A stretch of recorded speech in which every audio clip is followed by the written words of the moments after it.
혹시 주변의 작은 일에도 금세 화를 내는 사람이 있나요?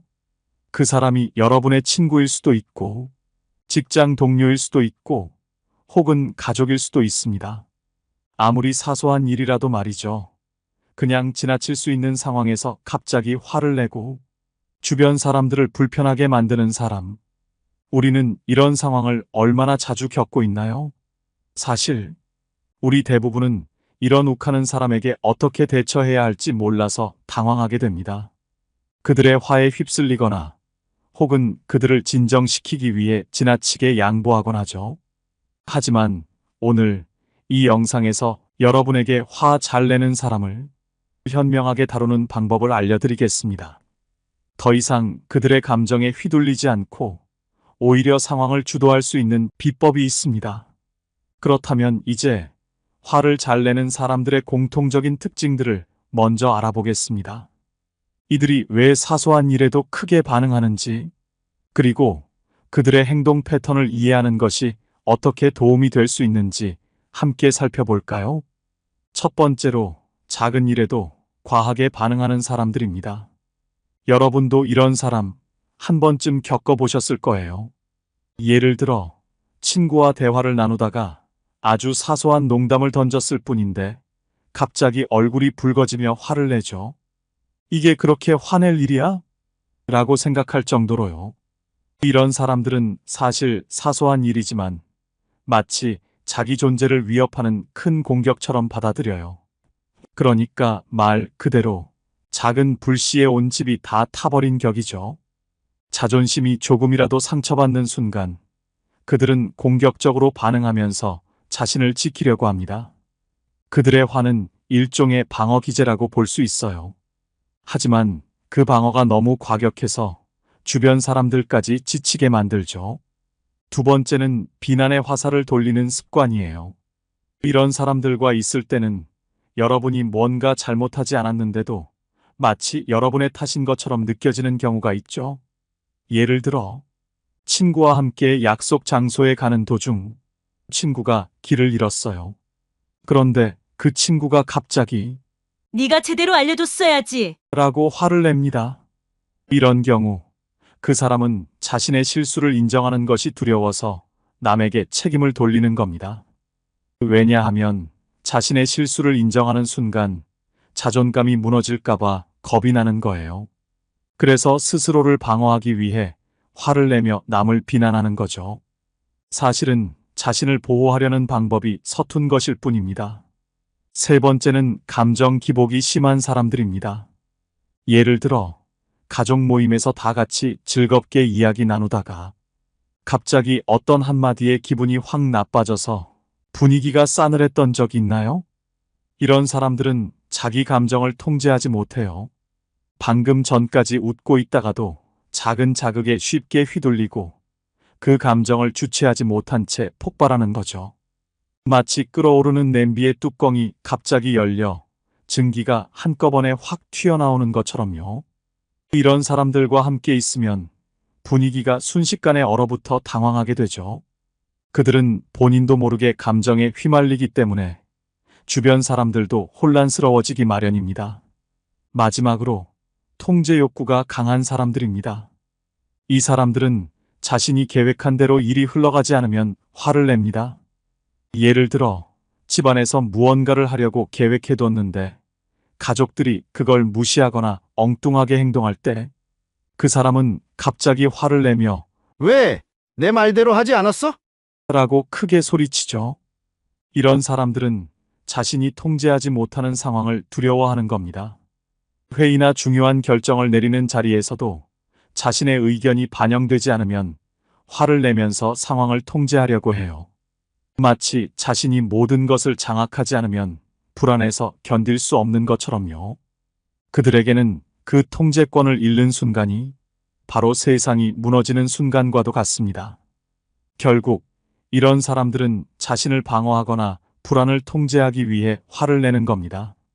그들의 격한 반응은 사실 자신을 보호하려는 방법일 뿐이죠. 중요한 건 우리가 그들의 심리를 이해하고 그 상황에 휘말리지 않는 방법을 찾아내는 겁니다. 이제 화를 잘 내는 사람들과 마주할 때 어떻게 대처할 수 있을지 함께 알아볼 차례입니다. 피하는 것이 항상 정답은 아니죠. 그들의 감정에 휘말리지 않으면서도 효과적으로 상황을 해결하는 방법이 있습니다. 자, 그러면 화를 잘 내는 사람들을 대처하는 5가지 구체적인 방법을 단계별로 살펴보겠습니다. 각 방법은 간단하지만 강력한 효과를 발휘할 수 있습니다. 이 중 하나만 활용해도 상황을 크게 개선할 수 있으니 자신에게 맞는 방법을 선택해 실천해 보세요. 첫 번째, 진정해라는 말을 절대로 하지 마세요. 여러분, 화가 난 사람을 차분하게 만들기 위해 흔히 진정해라고 말하곤 하죠.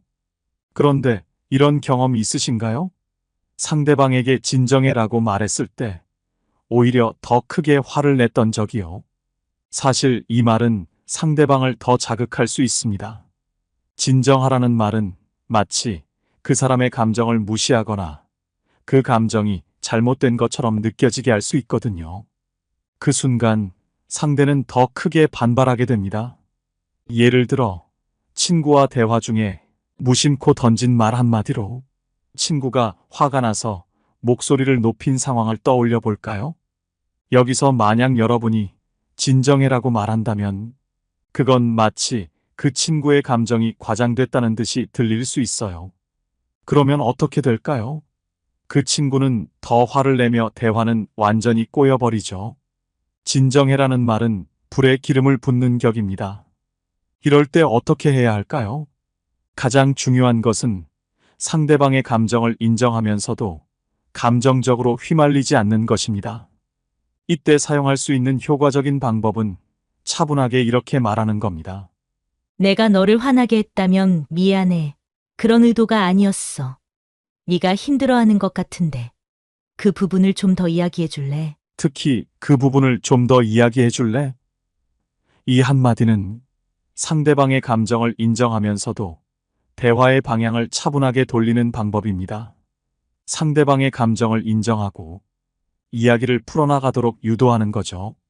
그들의 감정을 먼저 받아들임으로써 상대가 자신을 존중받고 있다고 느끼게 되며 스스로 진정하게 만듭니다.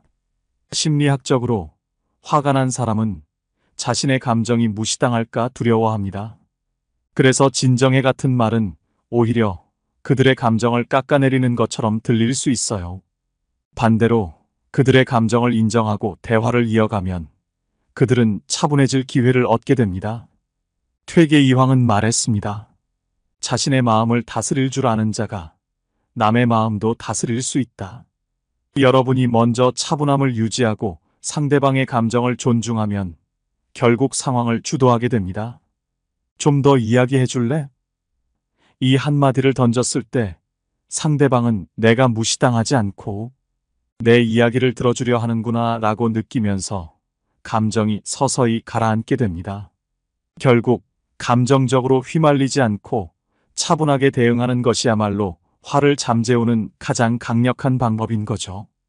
두 번째, 절대로 아무 말 없이 그 자리를 피하지 마세요. 때로는 화가 난 사람과 대화를 이어가는 것보다 잠시 거리를 두는 것이 현명한 선택일 수 있습니다. 감정이 격해진 상황에서 계속 대화를 시도하면 문제는 더 꼬이고 갈등이 심화되기 쉽죠. 하지만 그렇다고 아무 말 없이 자리를 피해서는 안 됩니다. 왜냐하면 아무 말 없이 떠나면 상대방은 무시당했다고 느끼고 감정이 더 상할 수 있기 때문이에요. 한번 상상해 보세요. 여러분이 화가 난 상황에서 상대방이 아무 말 없이 갑자기 자리를 떠났다면 어떻게 느껴질까요? 아마도 내 감정은 중요하지 않은가? 또는 이 사람은 나와 대화할 생각이 없는 건가? 하는 생각이 들 수 있겠죠. 말없이 자리를 뜨는 것은 문제를 해결하려는 의지가 없다는 메시지로 받아들여질 수 있습니다. 이는 상대의 감정을 더욱 격앙시키고 결국 나중에 다시 만나더라도 그 감정의 불씨는 쉽게 꺼지지 않게 됩니다. 노자는 말했습니다. 물이 넘칠 때는 그릇을 기울이는 것이 아니라 물이 가라앉을 시간을 기다린다. 이 말처럼 급하게 상황을 회피하거나 끝내려 하기보다는 상대에게 시간이 필요하다는 걸 인정하고 기다리는 것이 갈등을 해결하는 가장 좋은 방법입니다. 따라서 적절한 거리두기를 할 때는 반드시 그 이유를 상대방에게 설명하고 나가는 것이 중요합니다. 그렇다면 어떻게 말해야 할까요? 지금은 우리 모두 화가 난 것 같아. 잠시 각자 생각을 정리하고 나중에 차분하게 다시 만나 이야기해보자. 이 한마디로 상대방에게 감정을 진정할 시간을 주는 동시에 대화를 피하지 않겠다는 의지를 표현하게 됩니다.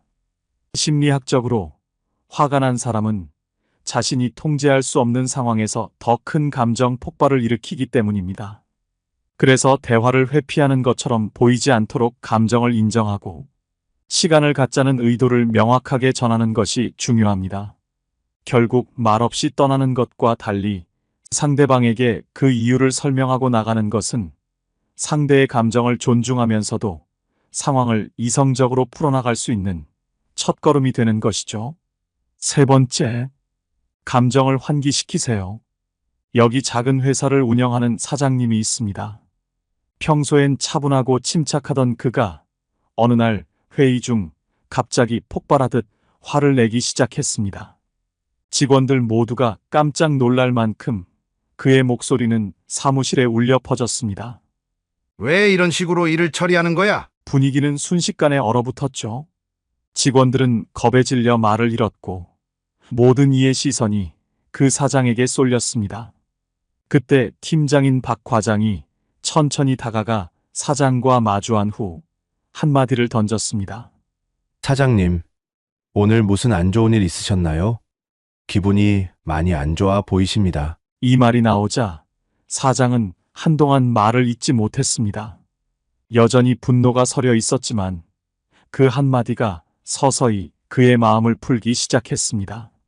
그는 한숨을 길게 내쉬며 잠시 뒤에 팀장과 따로 대화를 나누고 싶다고 말했습니다. 이후 개인적으로 나눈 대화에서 사장은 업무 스트레스뿐만 아니라 오랜 가정 문제와 개인적인 갈등이 겹쳐져 그날 폭발한 것이라고 털어놓았죠. 직원에게 화를 낸 건 그 모든 고통이 쌓여온 결과였던 겁니다. 결정적인 이 한마디, 오늘 무슨 안 좋은 일이 있으셨어요? 는 단순한 질문 이상입니다. 심리학적으로 이 말은 상대방이 느끼는 감정의 진짜 원인을 탐색하게 만드는 힘이 있습니다.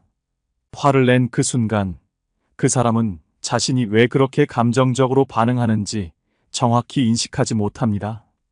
다른 문제에서 비롯된 감정을 현재 상황에 투사하는 경우가 많죠.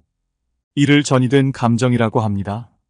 아까 박 팀장님처럼 사장님, 오늘 무슨 안 좋은 일 있으셨나요? 라는 질문은 그들이 현재 화를 내는 이유가 이 상황 때문이 아닐 수도 있다는 생각을 하게 만듭니다. 순간적으로 본인의 감정을 다시 들여다보게 하는 거죠. 그 순간 상대방은 스스로 내가 지금 다른 일 때문에 화가 난 걸까? 라고 생각하게 되고 그들이 느끼던 감정의 불길이 잠잠해집니다. 감정을 자각하는 순간 그 감정은 더 이상 통제할 수 없는 것이 아닙니다.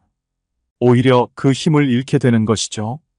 이는 상대방의 격렬한 감정을 순식간에 환기시키고 그들이 진짜로 화가 난 이유를 깨닫게 해주는 강력한 도구가 됩니다.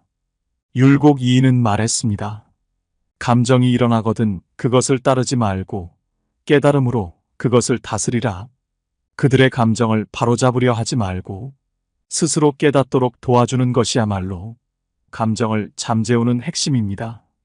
네 번째, 경계를 분명하게 설정하세요. 상대방이 화를 낼 때 그들의 감정을 인정해주는 것은 중요합니다.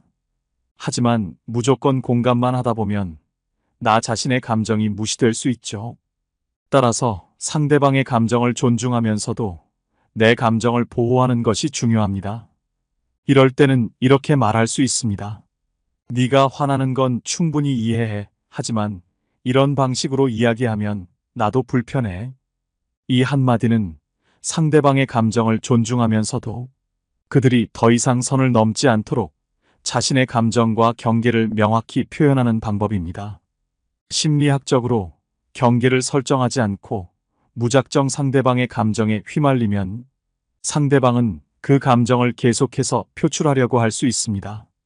따라서 감정적으로 공감하면서도 자신의 한계를 분명히 하는 것이 갈등을 최소화하고 건강한 관계를 유지하는 핵심입니다. 퇴계 이황은 이렇게 말했습니다. 지혜로운 자는 타인의 마음을 받아들이되 자신을 잃지 않는다. 상대방의 감정을 이해하는 동시에 나 자신을 잃지 않고 지키는 것이 바로 경계 설정의 중요한 역할입니다. 5번째, 감정을 인정하되 해결책을 제시하세요. 화가 난 상대방과 대면했을 때 그들의 감정을 인정하는 것은 문제를 해결하는 데 있어 필수적인 첫 단계입니다. 하지만 단순히 감정을 인정하는 것만으로는 상황이 해결되지 않죠. 이럴 때는 감정을 인정하면서도 실질적인 해결책을 함께 모색하는 것이 중요합니다. 예를 들어 프로젝트 마감일이 지연되어 동료가 화를 낸 상황에서 네가 화나는 건 이해해. 라고만 말한다면 동료는 자신의 감정이 인정받았다고 느끼겠지만 문제의 본질을 해결하지는 못할 겁니다. 이럴 때 네가 걱정하는 부분을 이해해. 이 문제를 해결하기 위해 어떤 구체적인 조치를 취할 수 있을지 함께 생각해보자. 라고 말하면 어떻게 될까요? 이 방식은 심리학적으로 2가지 효과를 가지고 있습니다. 첫째, 상대방의 감정을 존중하면서 그들의 불만을 실질적으로 해결할 수 있는 기회를 제공합니다. 둘째, 문제 해결에 대한 공동의 책임감을 느끼게 해주어 갈등을 줄이는 데 도움이 됩니다. 율곡이인은 말했습니다. 진정한 지혜는 문제를 이해하고 그 문제를 해결하기 위해 노력하는 것이다. 결국 감정을 인정하면서 해결책을 함께 모색하면 갈등을 줄이고 관계를 더욱 건강하게 유지할 수 있습니다. 상대방은 자신의 감정이 존중받는다고 느끼면 문제 해결 의지도 커집니다. 이 방식은 신뢰를 깊게 하고 더 나은 관계를 만들어줍니다. 오늘 우리는 욱하고 화내는 사람에게 지혜롭고 현명하게 대처하는 방법을 알아봤습니다. 이제 더 이상 화내는 사람 앞에서 물러서거나 그냥 져주지 마세요. 혹시 여러분도 비슷한 상황을 겪으셨다면 댓글로 사연을 나눠주세요. 많은 분들께 큰 도움이 될 겁니다. 이 영상이 필요한 분들께 공유해 주시고 구독과 좋아요로 저를 응원해 주세요. 여러분과의 소중한 연결이 저에게 큰 힘이 됩니다. 오늘도 여러분의 행복을 빕니다. 이상으로 행복 주문서였습니다.